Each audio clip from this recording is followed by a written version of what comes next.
너무나 혼란하는 세상입니다. 그래서 오늘 하나님 말씀을 저와 여러분이 겸손하게 들을 수 있기를 소원하면서 제가 마가복음 11장 오늘 27절부터 12장 12절, 17절까지 제가 중요한 부분만 읽어드리겠습니다. 제가 먼저 하나님 말씀 받들어 읽습니다. 그들은 다시 예루살렘에 들어갔다. 예수께서 성전뜰에서 거닐고 계실 때에 대제사장들과 율법학자들과 장로들이 예수께로 와서 물었다. 당신은 무슨 권한으로 이런 일을 합니까? 누가 당신에게 이런 일을 할 수 있는 권한을 주었습니까? 예수께서 그들에게 말씀, 나도 너에게 한 가지 물어보겠어. 나에게 대답해봐라. 그러면 내가 무슨 권한으로 이런 일을 하는지 너에게 말하겠다. 자, 30절 같이 읽을까요? 요한의 세례가 하늘에서 온 것이냐 사람에게서 온 것이냐? 내게 대답해보아라. 그들은 자기들끼리 의논하여 말하였다. 하늘에서 왔다 말하면 어찌하여 그들을 믿지 않았느냐 할 것이고, 그렇다고 사람에게 왔다 대답할 수도 없지 않은가.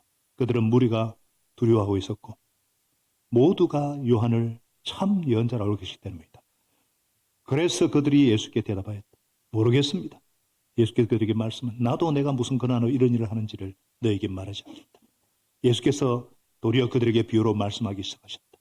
어떤 사람이 포도원을 일궈서 울타리를 치고 포도즙을 짜는 확을 파고 망대를 세웠다. 그리고 그것을 농부들에게 세를 주고 멀리 떠났다.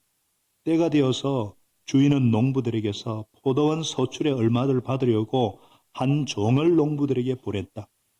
같이 읽어요. 계속 시작. 그런데 그들은 그 종을 잡아서 때리고 빈손으로 돌려보냈다. 주인이 다시 다른 종을 농부들에게 보냈다. 그랬더니 그들은 그 종의 머리를 때리고 그를 넉넉하였다. 주인이 또 다른 종을 농부들에게 보냈더니 그들은 그 종을 죽였다. 그래서 또 다른 종을 많이 보낸데 더러는 때리고 더러는 죽였다. 이제 그 주인에게는 단 한 사람, 곧 사랑하는 아들이 남았는데 그들이 내 아들이야 존중하겠지 하였다. 그러나 그 농부들은 서로 말하였다. 이 아들은 상속자다. 그를 죽여버리자. 그러면 포도원 주인이 어떻게 하겠느냐? 잡아 죽이고 밭에 던졌다. 그러니 자 8, 중량기 9절입니다. 시작. 그러니 포도원 주인이 어떻게 하겠느냐? 그가 와서 농부들을 죽이고 포도원을 다른 사람에게 줄 것이다.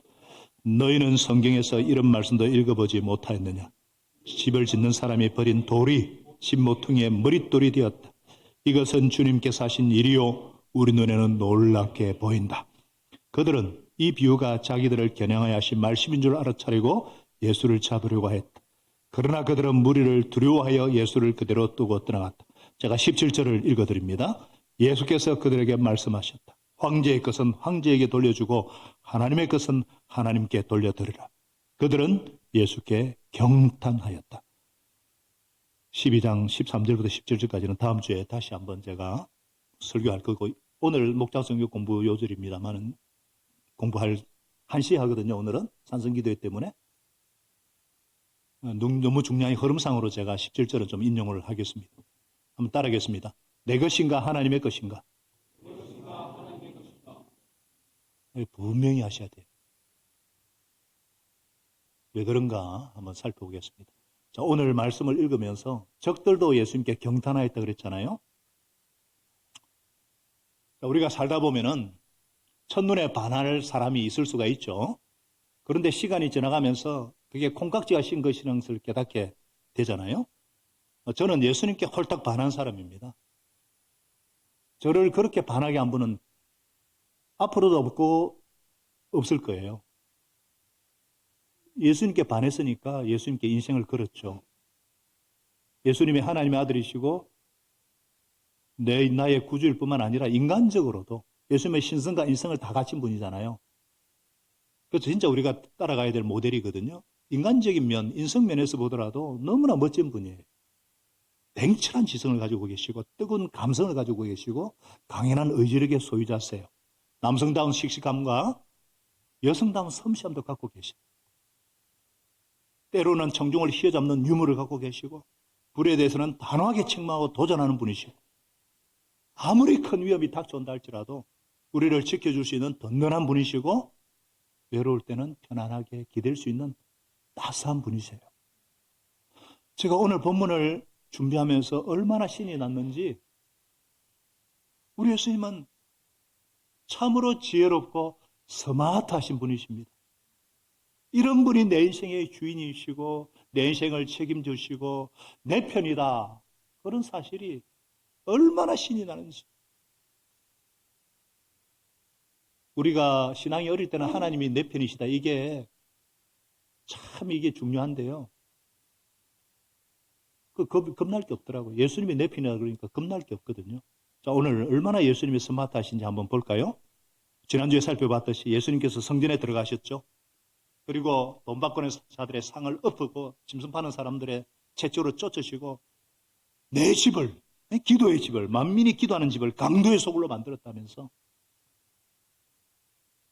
이스라엘에 대한 진노를 보여주신 바로 그 다음 날입니다. 유대 지도자들이 가장 소중히 여기는 성전을 그야말로 그들의 말로 치면은 난장판을 만들었으니까 얼마나 그들이 따진 거예요. 대제사장들과 율법학자들과 장로들, 이들은 그 당시 최고 의결기를 했던 공회의원이 산헤드린 공회의원들일 거예요. 이들이 와서 무슨 권한으로 이런 일을 하는가? 누가 이런 일을 하는 권한을 줬는가? 이 질문은 아주 무서운 질문입니다.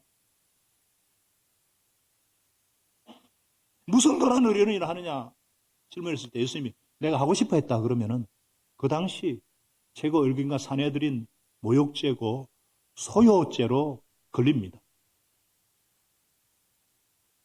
하나님의 지시였다 그러면은 불경죄, 신성모독죄로 몰아버립니다. 신성모독이면 적절 처형이거든요. 무슨 질문이에요?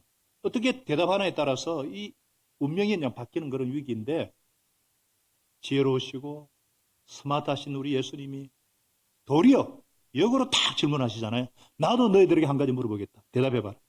요 안의 세례가 하늘에서 온 것이냐 사람에서 온 것이냐 대답해봐라. 그들이 막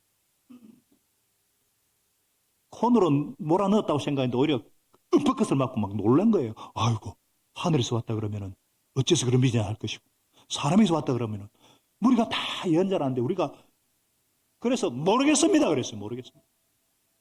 여러분 대제사장들, 율법학자들, 장로들이면 그 당시 제일 똑똑한 사람들입니다. 산헤드린 공의가 되려면은 사시, 행시, 기술고시 다 걸려야 됩니다. 아는 것이 제일 많은 사람들이에요. 72명의 금배지에. 그러고 경륜이 많은 그들 모르겠습니다. 그러니까. 얼마나 창피해요. 예수님이 이들의 음모를 깨뜨려 보신 거죠. 예수님의 대답이 얼마나 지혜로우십니까? 사실 답을 주고 계시잖아요. 내가 바로 세례요한이 바로 예고했고 보라 하나님의 어린 양이다 바로 선포했던 그 메시아다. 이게 답이죠. 너희들 세례요한의 권위도 인정하지 않으면서 내가 무슨 소리 해도 이해도 못할 것을 인정하지 않을 것이다. 이게 대답이죠. 얼마나 지혜로우십니까? 위기를 모면해 내시는 예수님. 이런 분이 우리 주님이십니다. 할렐루야. 이런 분이 내 인생을 책임져 주시고 이런 분이 내 편이다. 용기가 생기고 쉐임이 나잖아요. 우리는 지금 디지털 혁명 시대에 스마트한 시대를 살고 있어요. 점점 사는 것이 바빠져서 그런지 인간관계가 더 복잡해져서 그런지 예기치 않는 문제가 생기고요. 빠져나올 수 없을 것 같은 상황에 부딪힐 때가 많습니다. 아마 이 중에도 그런 분이 계신지 모르겠고요. 당장 그런 상황에 빠져 계신 분도 있을 겁니다. 여러 가지 문제. 그러나 여러분들 너무 절망하지 마시고 침체에 빠지지 마시고 예수님 바라보시기 바랍니다. 예수님은 2000년 전에 부활하셨다. 이거 굉장히 중요합니다만은 이미 죄와 사단과 마귀를 사망을 이기고 승리하셨습니다. 장차 우리도 부활할 것을 믿습니다. 그러나 더 중요한 게 뭐예요? 부활하신 예수님은 지금도 살아계시다는 것입니다. 지금도 우리와 더불어 살아계시다는 것이 더 중요합니다. 그렇기 때문에 예수님은 우리 삶의 문제를 해결해 주실 수가 있습니다. 자, 가로치기의 답이 뭐예요? 우리의 삶의 문제. 그 누구도 해결할 수 없는 내 삶의 문제, 내 삶의 문제를 해결해 줄 수 있는 분이에요. 왜? 예수님은 지금도 살아계시기 때문에. 우리 예수님이 부활하신 뒤에 약속하셨잖아요. 마태복음 28장 대위임령 제일 마지막 부분. 연약한 제자들이 감당할 수 없는 예수님의 명령을 받았지만 이거 할 수 있는 이유가 뭐예요? 하늘과 땅의 모든 권세를 가지신 그 주님께서 보아라부터 같이 읽습니다. 시작. 보아라, 내가 세상 끝날까지 항상 너희와 함께 있을 것이다. 이 약속은 사도들에게 준 약속일 뿐 아니라 누구든지 하나님의 뜻대로 살고자 결심한 사람들, 예수 제자면 다 적용되는 약속인 줄 믿으시기 바랍니다. 능력도 없고 지혜가 없는 사람이 야, 내가 세상 끝날까지 같이 해줄게. 뭐 이러면 고맙지만은 별 도움 안 되죠. 부담되고 오히려 더 의심되지. 근데 능력의 본체시고 지혜의 본체이신 주님께서 내가 세상 끝날까지 너희와 항상 같이 있겠다 하실 때는 다른 얘기죠. 이분의 지혜가 우리 지혜가 되는 것이고 이분의 능력이 우리 능력이 될 수 있기 때문에 우리가 어떤 역경과 위기에 빠졌다 할지라도 구해주시고 도와주실 수 있다는 사실을 믿으시기 바랍니다. 이 주님이 성령으로 우리 안에 내주하시고 내가 이름만 부르면은 그래서 도저히 해결되지 않을 것 같은 문제에 안고 있다든지 빠져나올 수 없는 어떤 역경에 처해 있다면 너무 멀리 보지 마세요. 멀리 보지 마시고 기도하시면 돼요. 주님, 지금 이 순간 제가 처한 상황에서 제가 할 수 있는 게 무엇입니까? 주님의 뜻을 물어보시기 바랍니다. 그러면 여러분의 수준에서 최대한도로 이해할 수 있는 하나님의 뜻을 가르쳐 주십니다. 분명한 뜻은 염려하지 말고 감사함으로 아뢰라 그러셨잖아요. 그러면 주님께서 지혜를 주십니다. 이게 하나님 뜻이다 싶으면 그거 실천하시면 돼요. 너무 멀리 보지 마시고. 그 다음에 또 결정해야 될 때가 있으면 그 처한 상황, 그 시점에서 어떤 것이 하나님의 뜻인지 기도하며 찾으시면은 그럼 또 주님 또 보여주세요. 그러면 한 걸음 한 걸음 가다 보면은 어느덧 문제가 해결되어 있는 걸 발견하게 될 것입니다. 도저히 빠져나올 수 없을 것 같은 공경에서 빠져나와 있는 자신을 발견하게 되실 것입니다. 제가 이번 주에도 그걸 여러 번 경험했어요. 지난주에 하나님을 믿으라 그러셨잖아요. 그리고 이 산이라도 뽑혀서 바다에 던져라 말하는 것이 이룰 줄 믿고 기도하면 그대로 되리라. 할렐루야. 왜 이런 기도가 가능해요? 예수님이 거짓말 하십니까? 왜? 내가 너와 함께 세상 끝나기 너와 함께 하겠다고 약속하시기 때문에 예수님의 지혜가 우리 지혜가 되는 것이고 예수님의 능력이 우리 능력이 될 수 있고 지혜와 능력으로 오신 그 예수님이 정말 내 인생의 주인이라면 우리 인생 책임져 주시고 어떤 문제에서도 역경에서도 해결해 주시고 구원해 주신 거 믿으시기 바랍니다. 환경 보지 마시고 연약한 내 모습 보지 마시고 주님을 바라보시고 주님께 기도하시고 주님께 지혜와 능력을 구하셔서 나를 도우시는 주님의 능력을 다 체험하시기를 예수님의 이름으로 축복합니다. 유대 지도자들이요 예수님께 도전했다가 강펀치를 맞았는데 오히려 예수님이 이제 역공을 펼치시거든요. 어떤 사람이 이 연결되는 겁니다. 편의상 뭐 장으로 나누지 오래 성경 연결되는 거예요. 이게 중요한 거예요. 어떤 사람이 포도원을 일구는데 어떤 사람은 하나님이십니다. 포도원을 일구는데 얼마나 성실하면 이 주인이 울타리 치고 포도주를 짜내는 그 털과 망대를 다 세워요. 굉장히 성실한 주인이에요. 다 만들어 놨고 농부에게 세를 주고 멀리 떠났어요.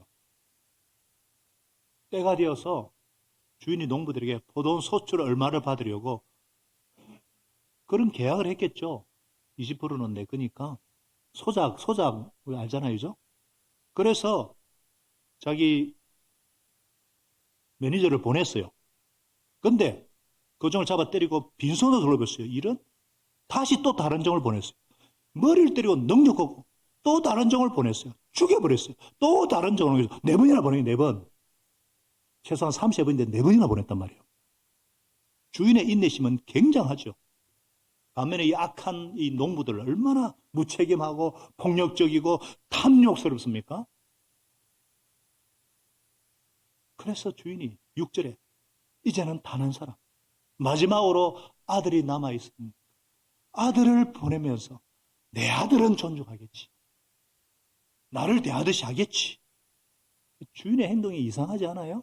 바보 같지 않습니까? 바보 예수라는 말인데 바보예요, 바보.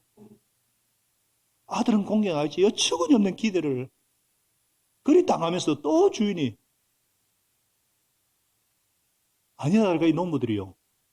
이자가 상속자다. 죽여버리자. 그러면 재산 우리 차지해야 될 것이다.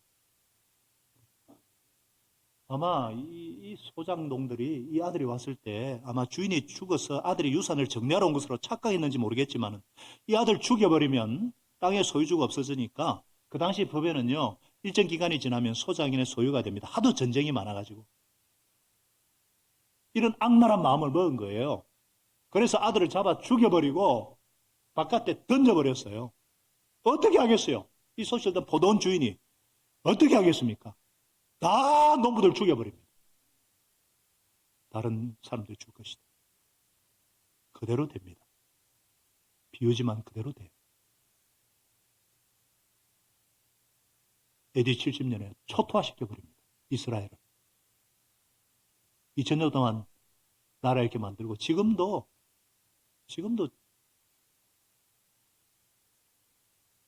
주인이신 하나님은요 자비로우시고 은혜로우시고 노하시기를 더디하시는 하나님이시고 오래 참으시는 하나님이십니다. 오래 참으시는 하나님이요. 천년이 하루같이 하루가 천년같이 다 회개하고 구원하기를 바라시기 때문에 오래 참으시는데 한없이 참지는 않으신다는 거예요. 반드시 불순종하고 열매 없는 자는 심판하신다는 거예요. 아들마저 거부하는 자에게 임할 것은 하나님의 무서운 진노요 엉징뿐입니다. 하나님을 두려워하시기 바랍니다. 하나님 두려우십니다. 그러시면서 예수님이 시편 118편 22, 23절 인용하시는데 10절, 11절이에요. 한번 같이 읽어볼까요? 시작. 너희는 성경에서 이런 말씀도 읽어보지 못하였느냐? 집을 짓는 사람의 버린 돌이 집 모퉁이의 머릿돌이 되었다. 이것은 하나님이 하신 일이고 우리 눈에는 놀랍게 보인다. 우리 찬양 불렀던 대로 예수님이 버림당하시고 채찍 맞으시고 죽으셨습니다. 장미꽃처럼 우리가 짓밟아 버렸단 말이에요. 그러나 하나님이 그를 다시 살리시죠.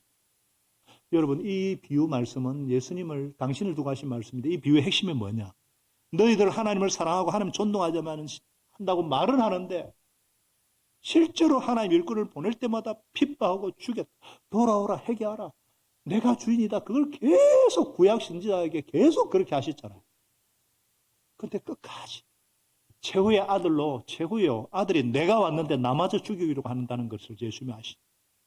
그래서 하나님의 아들을 죽였을 때 임할 진노를 예고하신 거예요. 그것을 시편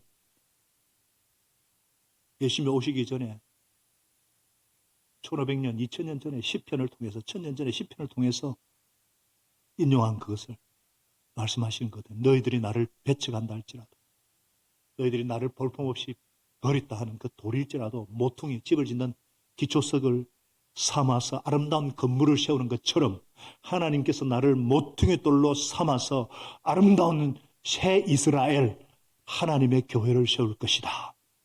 이 신약 교회를 예고하신 것입니다. 이거는 다음 주에 더 자세히 살펴볼 것이고 그래서 12절에 그들은 이 비유가 자기들을 겨냥해서 하신 말씀인 줄 알고는 잡아 죽이로 진짜 죽이려고 하는 거예요. 그러나 예수님의 인기가 높고 대중들을 두려워해서 손도 못 대고 떠나갔습니다. 이 비유는 그 당시 경건의 모양은 했지만 능력은 상실하고 입만 무성한 무화과나무처럼 된 유대인들에 대한 심판을 경고하시신 말씀이지만 앞으로 새 이스라엘 신약 교인 우리에게도 적용되는 말씀입니다. 하나님의 말씀으로 받으시기를 바랍니다. 이 비유, 예수님의 비유의 핵심이 무엇이냐? 소유권 문제입니다. 소유권은 하나님께 있습니다. 다 같이요. 소유권은 하나님께 있다. 주인이 누구냐 이거예요. 이 포도원의 진짜 주인이 누구냐. 왜 농부들이 주인에게 소출의 일부 바치기를 거부했습니까? 주인의 소유권을 인정하지 않는 거예요. 왜 아들을 보냈을 때 아들을 죽여서 던져버렸나? 주인으로부터 이 소유권을 탈취하기를 원했기 때문에. 소유권을 인정도 하지 않고 소유권을 탈취하려고 하려다가 가진 것 다 빼앗기고 멸망당하는 지경에 이르고 마는 거예요. 소유권 문제. 내 소유의 주인이 누구냐 하는 문제는 우리 신앙생활에서 굉장히 중요한 근본 문제입니다. 여러분 신앙생활 하면서 오는 갈등의 많은 부분이 사실 이 소유권 문제거든요. 오늘날 예배당에 오시기까지 갈등 안 하신 분 계세요? 주일인 건 알겠는데 주의 날인 건 알겠는데 주님의 날이면 분명히 주님인데 주의 날이고 일요일이 아니고 주일, 주의 날 The Lord's the Day입니다. 오늘이 당연히 하나님께 예배드려야 되는데 그 갈등한다는 자체가 똑같거든요. 하나 예지만은 우리가 예수님이 내 인생의 주인이라고 고백하지 않습니까? 맞습니까? 주님, 주여 기도하죠. 그런데 실제 삶에서 그렇게 살고 계십니까? 주님, 주여 해놔놓고 내 것인 것처럼 말하고 내 것인 것처럼 행동하고 내 것인 것처럼 마음대로 쓰고 시간도 내 것인 것으로 착각하고 가정도 일터도 다 내 것인 것으로 생각하고 하나님께서 창조주시고 예수님이 나의 구원자시고 내 인생의 주님으로 그렇게 고백하고 내 모든 것이 주님의 주신 은혜라고 나에게 잠시 맡겨주신 청직이라고 고백하면서 실질적으로 우리는 예수님이 소유권자인 것을 인정하기를 원치 않습니다. 그래서 자꾸 갈등이 발생하는 거예요. 하나님의 소유권을 인정하지 않을 때 직접적으로 나타나는 결과가 뭐냐? 바로 염려입니다. 두려움입니다. 불안이에요. 왜 우리가 염려하죠? 왜 불안해야 합니까? 내가 가진 것을 내가 축적했다 생각하고 내가 소유한 것을 계속 내가 지켜야 된다는 거 이것도 내 일이라 생각하니까 두려운 거예요. 이거 잃어버리면 어떻게 하나? 내가 가진 소유가 없어질까 봐 항상 두려워하고 염려하는 거예요. 내 건강에 적신호가 오면은 어떻게 하나? 내 사업이 망하면 어떻게 하나? 내 사역이 망하면 어떻게 하나?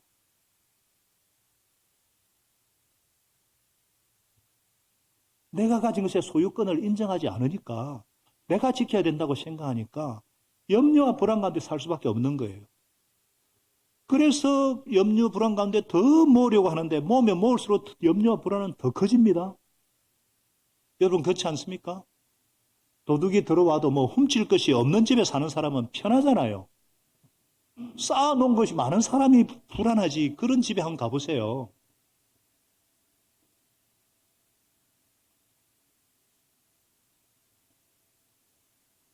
그런 분은 없지만 반지 하나 달실 셋방에 사는 사람들 보면은 뭐 자유합니다. 근데 부자 동네 가면 CCTV에다가 뭐 온갖 장치 다 해놨고요. 제가 남아공에 가보니까 이 부자 동네는요 철조망으로 높은 담벼락에 CCTV고 심지어는 어떤 곳은 무장한 경비교원까지 딱. 왜 첩첩하게 쌓아놓습니까? 자기가 소유한 게 없어질까봐 그렇지 않아요? 그러니까 그렇게 많이 소유한 사람도 즐기질 못해. 늘 두려워가지고. 우리가 정말 내가 하나님이 주신 소유, 하나님이 주신 것을 즐기기 위해서는 하나님께 소유권을 되돌려 드립니다. 하나님께 소유권을 되돌려 드려야 됩니다. 내가 소유한 것을 즐기기 위해서는 하나님께 소유권을 되돌려 드리는 것입니다. 주신 분도 하나님이시고 지켜주실 분도 하나님이시고 이것을 취할 분도 하나님이십니다. 욥이 왜 훌륭하냐? 주신 이도 하나님이시고 취하신 이도 하나님이시고 하나님의 이름이 높임 받을 것이다. 이 고백 때문에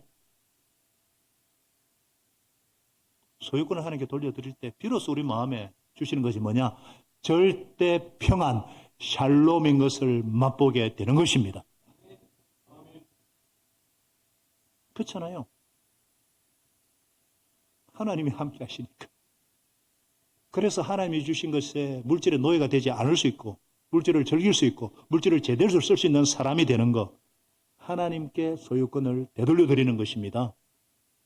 항상 잊지 마시고 기억하시기 바랍니다. 소유권은 하나님께. 다 같이요. 소유권은 하나님께. 그래서 혹시나 내 마음속에 염려와 불안 가만히 한번 생각해 보시기 바라요. 소유권 문제가 아닌가? 하나님 것을 내 것이라 생각하고 하나님 것을 내가 쌓았다고 생각하고 하나님 것을 내가 지켜야 한다고 생각하니까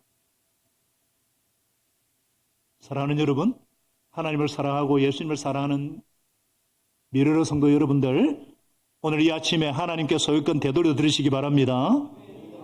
하나님께 소유권을 되돌리는 구체적인 방법이 뭘까요? 구체적인 방법. 11조입니다. 11조. 제가 11조 설교하지 않지만 오늘 말씀은 어쩔 수 없습니다. 11조가 꼭 물질의 11조만 말씀하는 것이 아닙니다. 오늘같이 주일날을 지키는 시간의 11조. 모든 소유와 생업과 가정의 주인이 하나님이심을 고백하면서 10분의 1을 드리는 것입니다. 나머지 10분의 9를 하나님께서 주신 것으로 알고 감사함으로 쓰고 그 주인이 하나님이심을 기억하고 잊지 않는 것이 바로 11조예요. 이거는 복으로 주신 거예요. 그래서 이 하나님도 보세요. 이 소작인들에게 다 바치라고 하지 않으셨잖아요. 그런데 반드시 땅을 경작하고 소출을 얻으면은 이거 20% 정도. 그런데 10%일 거예요. 이 주인은 너무 좋아가지고 뭐 5%만 바치라 아마 그랬을 것 같아. 그거 안 바치다가 이런 낭패를 당하잖아요. 그래서 여러분 제일 마음 편한 게 11조 바치고 주님께 드리고 그 후에 주님께서 주신 10분의 9를 가지고 즐겁게 사는 것입니다. 할렐루야. 목장의 소유권도 하나님께 내드려야 돼요. 목장을 섬겨서 스트레스 받으신 분은 내가 책임져야 된다는 거 내려놓으시기 바랍니다. 저도 그래요. 저도 교회를, 목회를 내 목회라 그러면 저 스트레스 받아서 터져서 옛날에 죽었습니다. 하나님이 주인이시기 때문에 저는 늘 담임 목사의 음성을 듣는, 저는 평생 부목사니까 담임 목사님이 책임져야죠. 주님이 책임져야죠. 내가 뭐 발악한다고 되겠습니까? 안 됩니다. 목장도 그건 하나님이 가져다 주시는 겁니다. 내가 할 수 있는 최선만 다하면 돼요. 기도하라는 부르심이잖아요. 한 10명 맡겨줄 테니까 기도하라. 자녀도 내 것 아닙니다. 임신도 하나님의 선물이고요. 출산도 하나님의 선물이잖아요. 그래서 어릴 때는 또 보고 배운다고 자녀들이 엄마 기도하는 거, 아빠 기도하는 거 보고 막 따라하고 아빠가 무릎 꿇으면 엉덩이 쳐들고 자기도 주여 기도하고 초등부 때까지는 또 수요 기도회 때까지 다 데리고 오고 그러시던데 청소년 되고 사춘기가 되고 이제 수능을 앞두고 이제 40일밖에 안 남았는데 우리도 지금 9분이 그런데 예배보다 공부해라 교회 가지 말고 학원 가라 그러면 되겠어요? 그런다고 뭐 자녀들이 잘 되겠습니까? 정말 나중에 낭패당합니다. 하나님을 경외하고 믿음의 비밀을 가진 섬기는 예수 제자로 우리 자녀들을 키우고 자녀들의 소유권조차도 주님께 돌려드릴 수 있기를 소원합니다. 우리 선교사님, 김정호 선교사님이 그렇게 지금 간증하시잖아요. 정말 기도하고 그랬을 때 하나님께서 자녀와의 관계도 회복시켜 주시고 모세가 1년 동안 합당한 직장도 걷게 하시고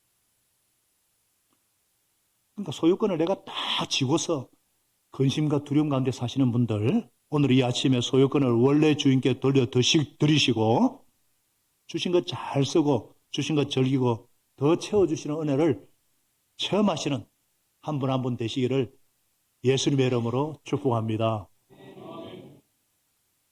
예수님이 이런 비유를 말씀하시니까 미움이 극에 달했습니다. 그래서 그 다음 날로 여기지는데 그들이 예수님을 책을 잡으러 이제는 바리새파 사람과 헤롯 당까지 예수님께로 보내가지고 황제에게 세금 바치는 것이 옳습니까? 옳지 않습니까? 바쳐야 합니까? 바치지 말아야 합니까? 이 질문은 정말 난감합니다. 바치라 그러면 자기를 신이라고 하는 황제에게 순종하라 그래서 바리새인들이 들고 일어나고 바치지 마라 그러면 황제에게 순종하지 말라 그랬더라고. 헤롯 당은 일어나서 무슨 그러나 지혜로우시고 영특하신 예수님은 그들의 속임수를 알고 어찌하여 나를 시험하냐? 데나리온 한 입을 가져오라. 이 데나리온은요, 그 당시 세금을 거두는, 인구 세금을 거두는 데 사용된 로마의 화폐인데, 황제 초상이 새겨져 있는 주화입니다. 거기에 티베리우스 황제, 신의 아들 글이 되어 있어요. 그러면서 예수님이 이 초상은 누구 것이고 적힌 글자 누구 것이냐? 황제의 것입니다. 그러자 예수님이 뭐라고 하셨어요? 17절 같이 읽습니다. 시작. 황제의 것은 황제에게 돌려주고 하나님의 것은 하나님께 돌려드리라. 가이사의 것은 가이사에게, 하나님의 것은 하나님께. 촌철살인의 명쾌한 대답을 하시죠. 그래서 적들까지도 예수님께 경탄했다. 이게 연결되는 비유 말씀이에요. 여기서 예수님께서 하시고자 하는 핵심이 뭐냐? 권위에 순종하되 하나님께 우선권이 있다는 거예요. 데나리온에 새겨진 대로 황제의 것은 황제에게 바쳐라. 그러나 하나님의 형상이 새겨진 너희들은 하나님께 너희 자신을 드리라, 이 말씀이에요. 예수님은 먼저 세상 권위 인정하셨어요. 세금 바치라. 나라보도 지켜라. 그러나 하나님이 세우신 세상 권세라 할지라도 궁극적으로 하나님의 통치 밑에 하기 때문에 순복해야 되지만 순종하되 우선권이 어디에 있다고요? 하나님께 있습니다. 하나님께 우선권이 있다는 사실이에요. 우리가 나라법과 사회법이 가장 기초법이에요. 그 위의 법이 뭐냐? 도덕법입니다. 불효자는 웁니다. 나라법을 아무리 잘 지켜보세요. 나라마다 다릅니다. 제가 말씀드리지만 우리나라도 1년에 200개, 300개 법이 바뀝니다. 그것도 잘 지켜야 돼요. 하나님이 세우셨으니까. 그러나 그 위가 도덕법이에요. 양심. 그 위가 하나님의 법입니다. 그래서 우리가 나라법도 순종해서 모범 시민, 모범 국민이 돼야 되지만 그 나라법이 하나님과 어긋날 때는 거부해야 됩니다. 우리는 하나님께 순종하고 하나님께 복종해야 합니다. 그래서 지난 영상에도 나왔잖아요. 7월 18일에 우리나라가 그래도 가장 늦게 한 것 같지만 대부분이 동성 배우자입니다. 동성이에요, 동성. 건강보험 피부황자 자격을 인정한다는 말이에요. 뭔 말이냐? 이제 앞으로 동성애 인정하겠다는 것으로 가는 수순이에요. 여러분, 포괄적 차별금지, 겉으로 볼 때 그럴싸하죠? 차별 없으면 얼마나 좋아? 이게 얼마나 사탄의 교묘하게 약자 있지 않습니까? 약자. 성적으로 뭔가 이렇게 그런 약자를 보호한다는 미명으로 절대 다수의 공공선이 무너지는 거예요. 이렇게 되면은 전부 다 그 다음에 동성애, 그 다음에 금지법이 통과되면요. 앞으로 한국 교회 다음 시대에 엄청난 위기가 오게 됩니다. 나라와 민족의 근간이 흔들려버리는 반성경적이고 비양심적이고 이 악법을 막아야 된다는 거예요. 왜냐? 사도행전 5장 29절 분명히 말씀하죠. 사람에게 복종하는 것보다 하나님께 복종하는 것이 마땅하다. 우리의 궁극적인 충성의 대상은 하나님과 영원한 진리의 말씀이기 때문이에요. 여러분, 약자를 돌본다 너무 좋아요. 이게 서구 기독교가 착각을 했어요. 패착입니다. 사랑이라는 이름으로 약자를 돌본다 하다가 하나님의 형상대로 남자와 여자로 지어진 하나님의 뜻에 어긋나는 것을 알면서도 약자를 한다 하다가 부모도 자녀들의 성을 결정을 못해. 하나님도 결정 못해. 내 스스로. 내가 남자로 태어났는데 여성이고 싶어. 그러면 지가 여성이야. 내가 남성 생식기를 달고 있는데 나는 여성으로 나는 살고 싶다 그러면은 심지어 여자애들이 있는 탈의시대 가서 해도 막을 법이 없습니다. 그때는. 큰일 나는 거예요. 결과적으로 약자도 다치고 나도 다치고 사랑하는 사람도 다치는 이게 사탄에게 놀아난 거예요. 우리나라 그 정치인들 중에 교회 다니는 사람들이 있고 신학을 했다는데 전부 다 자유주의 신학자들. 성경을 성경으로 읽지 않습니다. 하나님의 뜻에 어긋나는 곳에는 반드시 아픔과 상처와 멸망이 있습니다. 역사가 말하고 그래서 거부하는 거예요. 이건 악법입니다. 그래서 전 한국 교회가 지금 막아서는 거예요. 우리도 기도해야 되고요. 노회에서도 지금 준비를 하고 있지만은 일단 우리가 이 10월 27일 예배 드리고 오후 2시에는 온라인으로 같이 참여하지만은 또 하나님의 무슨 길을 열어주시면 우리가 그곳에 현장에 하여튼 이번에 막았어야 돼요. 이번만큼 모든 기독교인이 하나 되는 순간이 없어요. 이거 마지막 골든타임이기 때문에 우리 기도하십시다. 자, 결론적으로 오늘 말씀 통해서 볼 때 우리의 참된 행복과 참된 의미와 참된 문제 해결은 하나님께 순종하는 데 있습니다. 하나님께 소유권과 우선권을 드리는 데 있습니다. 행복한 신앙생활도 마찬가지거든요. 이번 부흥의 주제가 행복한 신앙생활이에요. 정말 행복한 신앙 시간이 뭐냐? 하나님의 말씀에 순종하고 하나님의 말씀에 따라 살 때에 그 결과로 따라오는 것이 행복이라는 말씀이에요. 행복은 너무나 소중하기 때문에 비밀인데 하나님의 뜻을 찾고 순종할 때에 하나님 우리 생활 책임져 주시고 해결할 수 없는 문제 해결해 주시고 빠져나갈 수 없는 역경에서 구원져 주시는 하나님을 경험하고 하나님의 축복을 경험하고 그 결과 행복이 온다는 사실을 믿으시기 바랍니다. 소유권을 하나님께 맡겼을 때 채워주시는 하나님의 능력, 하나님의 지혜, 하나님의 선하심을 날마다 경험하는 우리 성도님들 되시기를 예수님의 이름으로 축원합니다. 기도하시겠습니다. 우리 한번 기도하십시다. 오늘 말씀을 생각하면서 우리 한 1분 동안만 조용히 그래도 나정막하게 하나님과 대화하면서 혹시나 내 신앙생활의 갈등이 이 소유권 때문에 내 생각과 내 고집과 내 소유를 포기하기 아까워서 하나님께 순종하기 싫고 예수님 영접하기 거부하고 예수님 영접한 다음에도 입으로는 주라 고백하지만 맡기지 못해서 염려 불안에 사는 것은 아닌지 지금 이 시간 다시 한번 주도권과 소유권을 하나님께 되돌려 드립니다. 기도하는 시간을 가지겠습니다.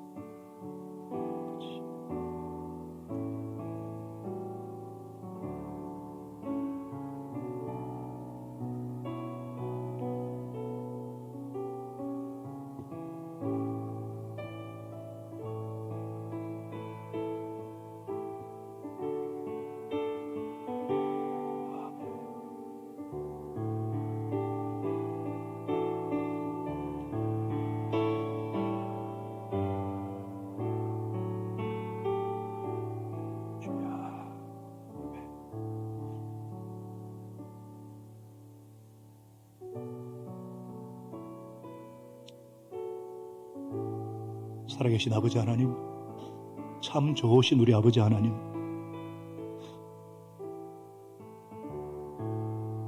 따지고 보면 우리 신앙생활의 갈등이 이 소유권의 문제인 것을 깨닫습니다.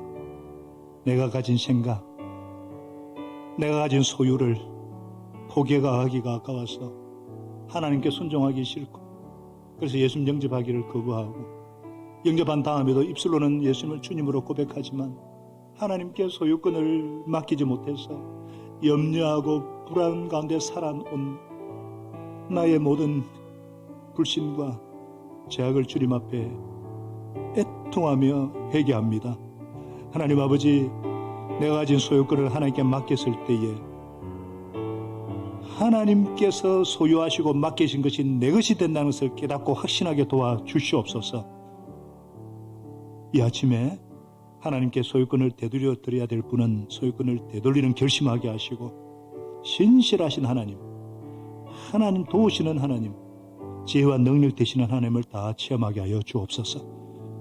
오늘날 아름다운 것으로 포장하면서 인간적인 것이며 인권을 앞세우면서 약자를 보호한다면서 오히려 반성경적이고 비성경적인 하나님의 진리를 대항하는 악한 법을 막아주시고 악한 사단의 계획을 회파하여 주시옵소서.